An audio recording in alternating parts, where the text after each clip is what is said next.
Good morning, everyone. First of all, thank you for picking the venue, given the change of yesterday. So thank you, everyone, for being here and enabling us to start close to on time as possible. The essence of today's discussion will be to have a dialogue among leaders of the sovereign wealth funds in Africa.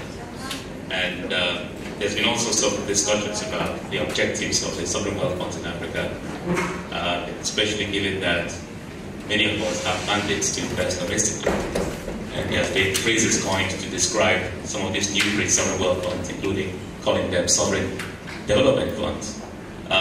But interestingly, many of us have objectives that are different, but in many cases the same.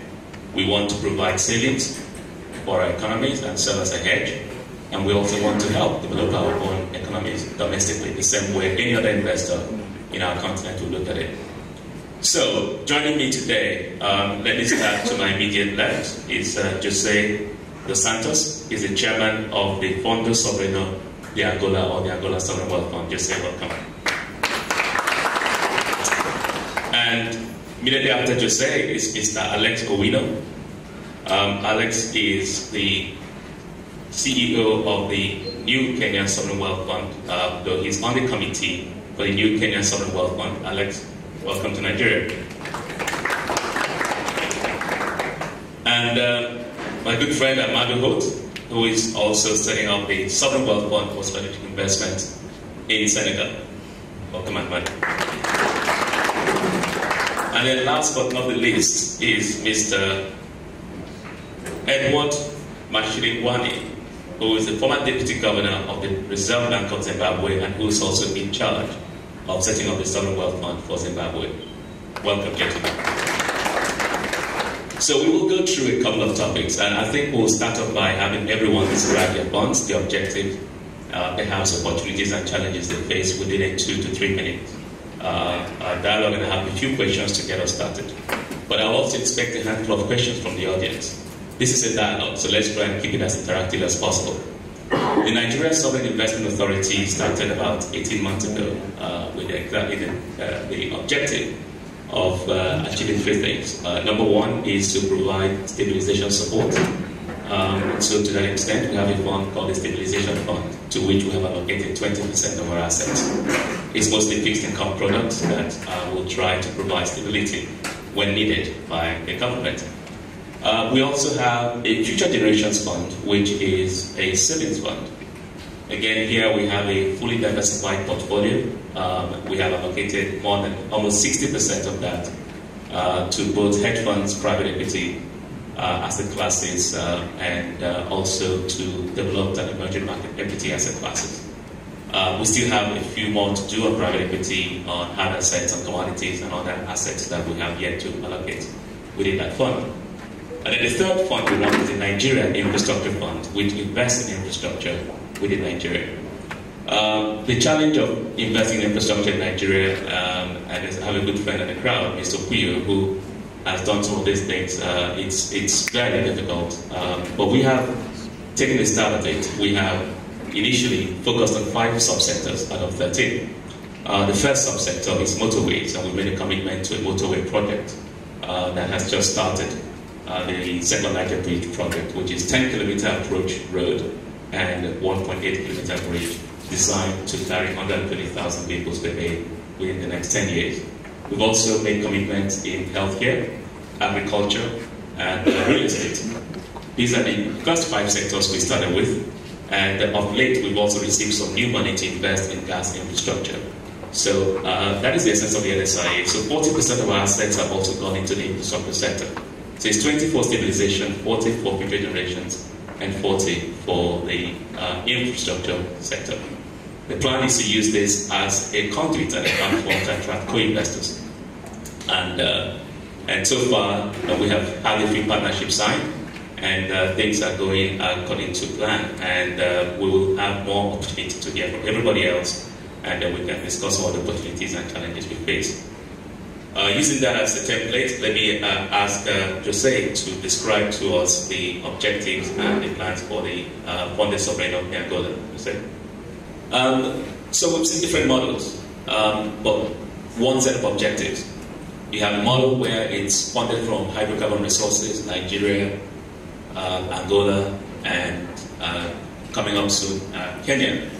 You have a model out of Senegal where it's funded through assets that in other places will have been privatized. In Nigeria, what we did with those assets was we put them in a privatization agency and sold them and took the revenue back into the resources. But it's worked with Temasek, it's worked with CIC in China, where you transfer assets of the government into a fund that is professionally managed. We have a new model, also a model out of Zimbabwe, which is similar to the hydrocarbon model in Nigeria. Edward, I'll disagree with you on one thing. I was told 9 months are forever, but you did say they're not forever, and we hope that either way you manage those resources effectively. One quick question from me. Number one, first of all, I know many of you want to ask a question about collaboration. There is a lot of that going on. Josiah and I speak fairly regularly, Amadou and I speak, and in the case of Alex, we've also been speaking with the Kenyan Sovereign Wealth Fund. So there's a lot of dialogue going on among ourselves as to how we can forge our own solutions to our problems. So I wouldn't, I want to preempt that question. There's a lot going on because the model the African Sovereign Wealth Funds are taking is slightly different from that of other places. But there is one question I want to ask for every one of the panels, and I'll start with Jose. And that is, how do you manage your independence as stated in your setting up law versus the political issues? At the same time, talk to us about the challenges and the opportunities that you see in Africa. We all know the infrastructure numbers. Africa spends $45 billion a year on infrastructure. The need is $95 billion a year, minimum. How do you try, as part of the objective, to achieve that? What are the opportunities, what is your strategy, and what are the challenges? And I'll probably just take 2 to 3 minutes from each member of the panel to address this. Jose. Before you go on, I think the microphones are working now, so let's go. Jose. That's a very good question. Sovereign wealth funds are entities that are typically subjected to a lot of pressure from governments, from different stakeholders in society, the general public, NGOs, regulators, and so forth. The way we tackled this issue in the case of Angola was to clearly segregate the responsibilities of the sovereign wealth fund and those of the government. And the understanding is that the government is responsible for implementing a national budget that is approved by the parliament, and the sovereign wealth fund is responsible for investing a specific part of the reserves with a clear investment policy. Obviously, in doing that, we will, in some cases, interact with the local government, both domestically and in other parts where we are undertaking our activities. But this will be done on a case-by-case basis, and more for the purposes of aligning our investment activities to the macroeconomic programming of these jurisdictions.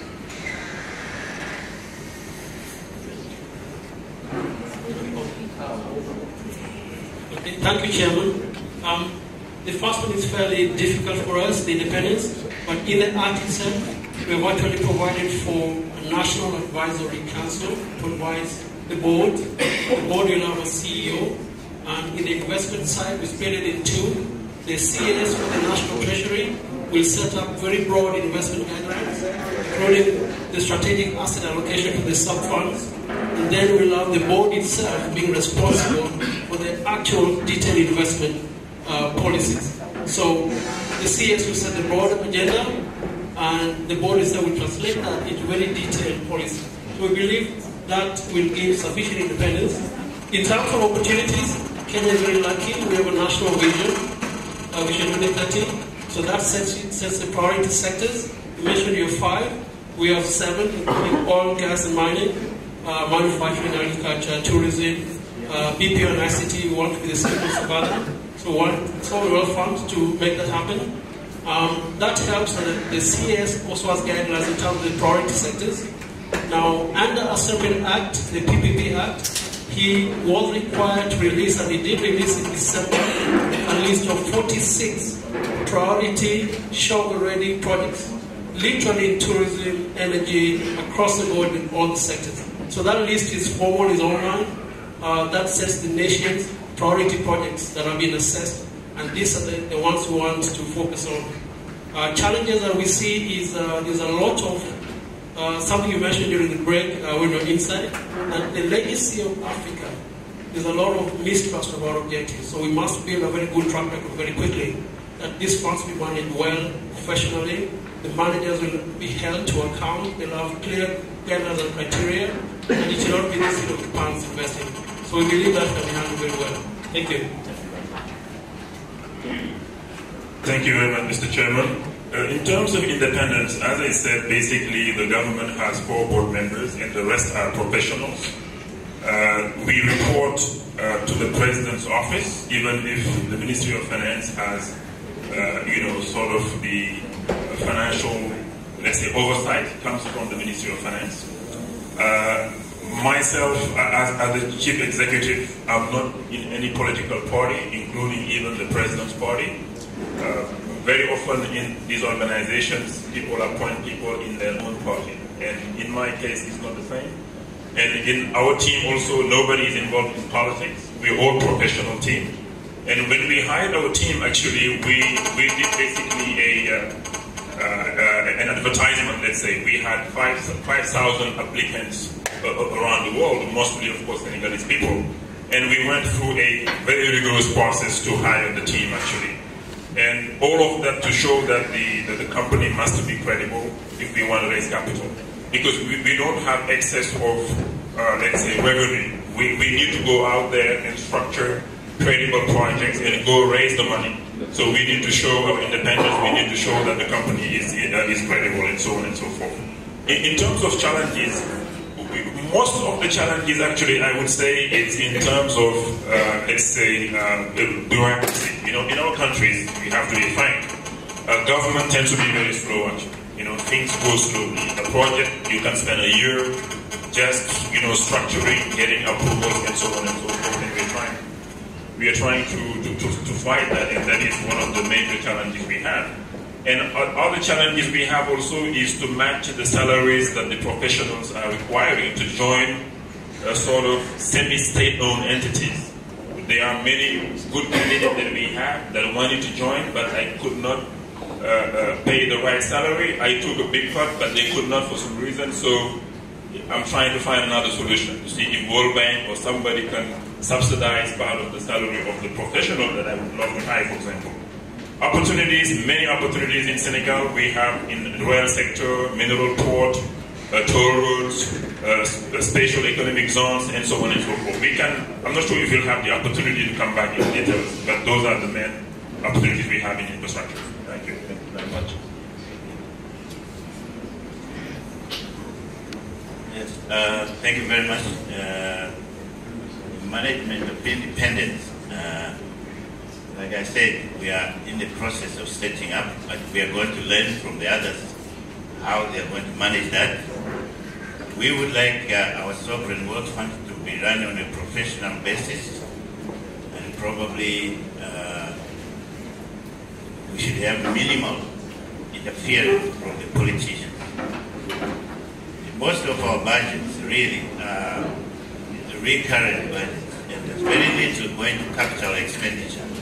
So we are thinking that if we demonstrate that we have the ability to take care of this capital side of expenditure of the government, we will be probably winning friends, and therefore, hopefully, there will be less interference if they see that we are able to do that.